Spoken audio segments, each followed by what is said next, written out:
സാഭിമാനം സാഹിത്യനഗരം.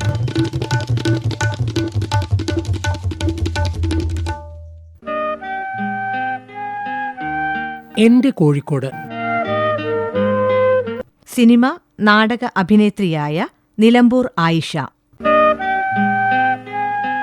കോഴിക്കോടിനെ സംബന്ധിച്ചുള്ളതും പറയണമെങ്കിൽ ഒരുപാട് കാലഘട്ടങ്ങളിൽ ആ നാട്ടിൽ ഞാൻ വരികയും അതിന്റെ ഒരു സന്തോഷം വേറെ തന്നെയാണ്.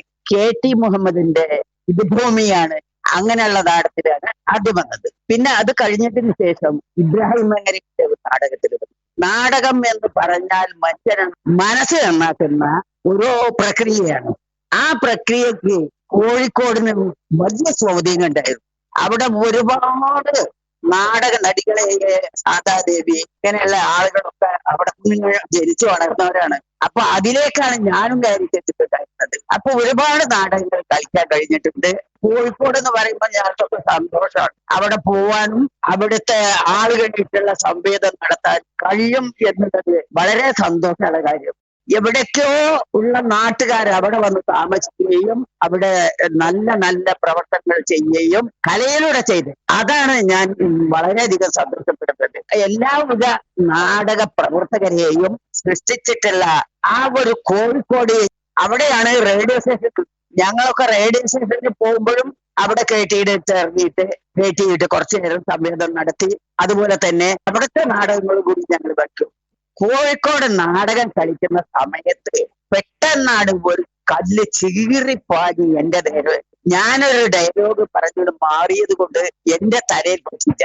അത് വല്ലാത്തൊരു വേദനിപ്പിക്കുന്ന സമ്പ്രദായം. കാരണം കലയുടെ കലവറയായ കോഴിക്കോട് നിന്ന് പോലും ഒരു മുസ്ലിം കുട്ടി നാടകത്തിലേക്ക് വന്നു എന്നുള്ളതിന്റെ പേരിൽ എറിയാണ് നമ്മളെ.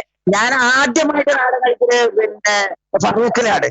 ഒരുപാട് നാടകങ്ങൾ കളിക്കാൻ കഴിയുന്ന ഒരു കോഴിക്കോട്. അപ്പൊ ആ കോഴിക്കോടിനെ പറയുമ്പോ എനിക്ക് ഒരുപാട് നാളുണ്ടാവും. ഞാൻ നിലമ്പൂരുകാരിയാണെങ്കിലും കോഴിക്കോടാണ് എന്നെ വളർത്താൻ ഒരുപാട് നാടകങ്ങൾ എഴുതിയിട്ടുള്ള ആളുകളുള്ളത്. കോഴിക്കോട് വരാൻ, അവിടെ അഭിനയിക്കാനും അതേപോലെ തന്നെ റേഡിയോ സ്റ്റേഷനിൽ പോകാനും ഒക്കെ കഴിഞ്ഞിട്ടുള്ളത് അവിടുന്നാണ്. എനിക്ക് വളരെയധികം സന്തോഷമുണ്ടായാല് അത് ഞാൻ ഇന്നും അഭിമാനിക്കുന്നു. ആകാശവാണി കോഴിക്കോട്. അലാവുദ്ദീനും അത്ഭുത വിളക്കും. രചന ഹുസൈൻ കാരാടി. സുബു, നിന്റെ മോനല്ലേ ഇവിടുന്ന് ഇറങ്ങിപ്പോയത്? അലാവുദ്ദീൻ. ഓനൊന്നും കൂടി വലിപ്പം വെച്ചോ? ഞാൻ ഈ അടുത്തൊന്നും ഓനെ കണ്ടിട്ടില്ല കേട്ടോ.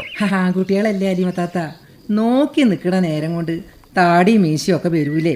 ഇപ്പോഴാ എൻ്റെ മോനെ ഒരാണിന്റെ കോലം വെച്ചത്. ഓന്റെ കൂടെ അല്ലേ ആ ചെക്കനെ? ഏതാ സുബു? ഓന്റെ കൂട്ടുകാരനാ ശുക്കൂർ. ഓഹോ, ആയിഷത്താത്താന്റെ മോനാണ്. നിങ്ങളറിയും, നമ്മളെ ജാറത്തിന്റെ അടുത്തല്ലേ, അതിന്റെ അടുത്ത മോന്റെ പോരാ. മനസ്സിലായി. ആയിഷുവിന്റെ രണ്ടാമത്തെ മോൻ അത് തന്നെ അല്ലേ? ആദ്യത്തെ ചെക്കനെ ഞാനാ പെണ്ണിനെ കൊണ്ട് കൊടുത്തത്. പിന്നെ നല്ലൊരു കുടുംബത്തിൽ നിന്ന് നല്ലൊരു കുട്ടി. ഈ ചെക്കനും ആയില്ലേ കല്യാണപ്രായമൊക്കെ? അങ്ങനെയാണെങ്കിലേ ആയിഷുവിന്റെ അടുത്തൊന്ന് പോണം. അല്ല, ഈ ചെക്കൻ എന്താ പണി? എന്ത് പണി? തെക്ക് വടക്ക് നടക്കുക തന്നെ.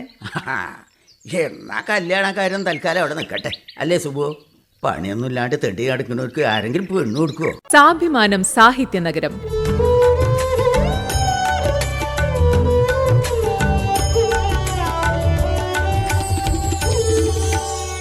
സാഭിമാനം സാഹിത്യനഗരം ഇനി തിങ്കളാഴ്ച രാവിലെ 7:10.